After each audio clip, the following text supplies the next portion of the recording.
Nombreux sont les Québécois à vouloir boycotter nos voisins du Sud pour leurs prochaines vacances, même si l'imposition de tarifs de 25 sur nos produits est suspendue pour 30 jours. Les réseaux sociaux débordent de témoignages de voyageurs qui ont annulé leur prochain séjour aux États-Unis.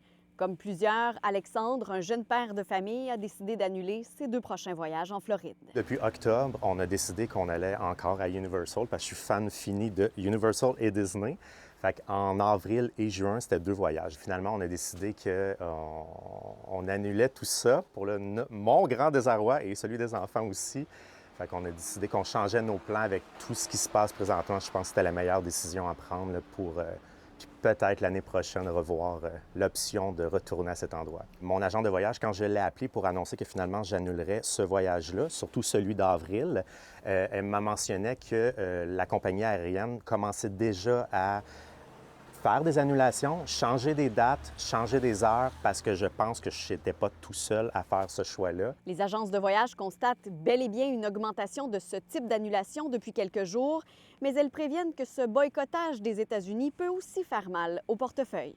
Oui, les gens voudraient bien annuler, mais ce qu'il faut faire attention, ce n'est pas reconnu par les polices d'assurance comme étant une raison valable. Ce n'est pas une mortalité, ce n'est pas une maladie. Là. On veut tous faire front commun et c'est honorable, mais entre perdre un 3, 4, 5 000 je pense qu'il faut y penser. Tu sais, moi, je me dis, c'est comme j'ai des trucs dans mon frigo qui sont des États-Unis, mais bon, je ne vais pas jeter, hein, je vais le manger. Mais la prochaine épicerie, je peux vous dire que je vais faire très, très, très attention. Penses-tu que ça aura un impact concret? On l'espère, on l'espère. Peut-être que oui, peut-être que non, on ne le sait pas, mais c'est sûr qu'ensemble, on est plus fort que seul. Même certaines écoles emboîtent le pas. Avec toutes les menaces qu'on reçoit comme Canadiens par rapport aux tarifs, par rapport à notre économie, de penser d'envoyer des centaines de nos élèves aller dépenser puis aller faire semblant que tout est normal, ça ne faisait pas de sens pour nous. On enseigne la citoyenneté à nos élèves, on leur enseigne des principes, mais si on ne les applique pas, ça manque de cohérence. La tendance risque de se faire sentir encore plusieurs mois, notamment au printemps où les Québécois ont l'habitude de commencer à planifier des voyages, entre autres dans le Maine.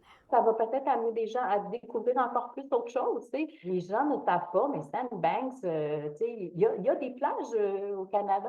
Selon l'Association du voyage des États-Unis, une baisse de 10 du tourisme canadien entraînerait une diminution de 2,1 milliards de dollars en dépenses et une perte de 14 000 emplois américains. Sur la rive sud de Montréal, Marie-Pierre Boucher pour Nouveau Info.